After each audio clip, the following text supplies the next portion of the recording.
నా ఆశ, నా శ్వాస, నా ధ్యాస అయిన స్టైలిష్ స్టార్ ముందు మాట్లాడే అర్హత నాకు లేదు. బట్ నిర్మాతల్లో ఒకరిగా మాట్లాడాలి కాబట్టి రెండే ముక్కలు మాట్లాడి అవగొడతాను.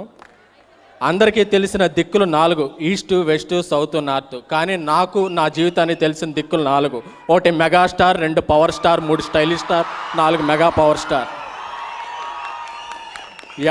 ఎవరికైనా తినే మెతుకు మీద వాళ్ళ పేరు రాసి ఉంటుంది. కానీ నేను తినే మెతుకు మీద బన్నీ అండ్ ఈ ఫ్యామిలీ ఇది ఉంటుంది. ఎందుకంటే ఒక సాధారణ అభిమానిగా ఏలూరులో ఉన్న నన్ను అల్లు శిరీష్ అనే వ్యక్తి బన్నీకి పరిచయం చేస్తే ఇందిరా ఫంక్షన్లో ఇతను మన అభిమాని, ఇతన్ని ఎంకరేజ్ చేస్తే బాగుంటుంది అని చెప్పిన కారణంతో బన్నీ నీకేమొచ్చో నాకు అడిగితే భయా నేను చిరంజీవి గారిని అభిమాని అన్న, అది చాలు నీ క్వాలిఫికేషన్ అని చెప్పి నన్ను హైదరాబాద్ తీసుకొచ్చాడు. నన్ను జర్నలిస్ట్ చేసింది తనే, నన్ను పిఆర్ఓని చేసింది తనే. నేను సినిమా ప్రొడ్యూసర్గా నా బన్నీ సినిమాలో ఒక పాట కాస్ట్ అంత ఉంటుంది మేము తీసే సినిమా బడ్జెట్.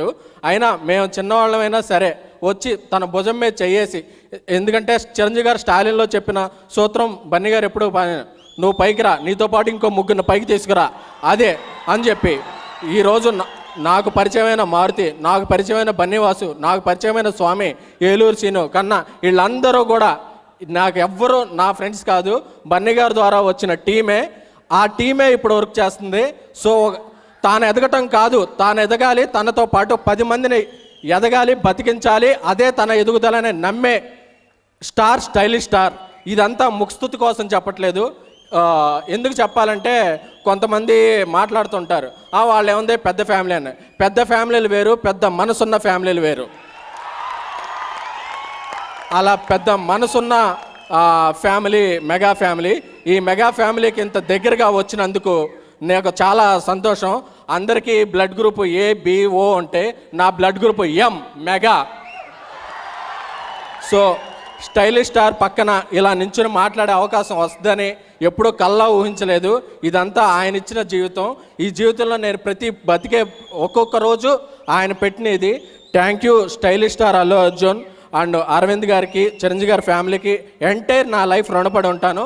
అలాగే నేను సినిమా తీద్దామని చెప్పినప్పుడు తనకున్న 15 ఎకరాల పొలం తాకట్టు పెట్టి మా శ్రేయా శ్రీనివాస్ అప్పు తెచ్చాడు. అది నాకు తెలియదు.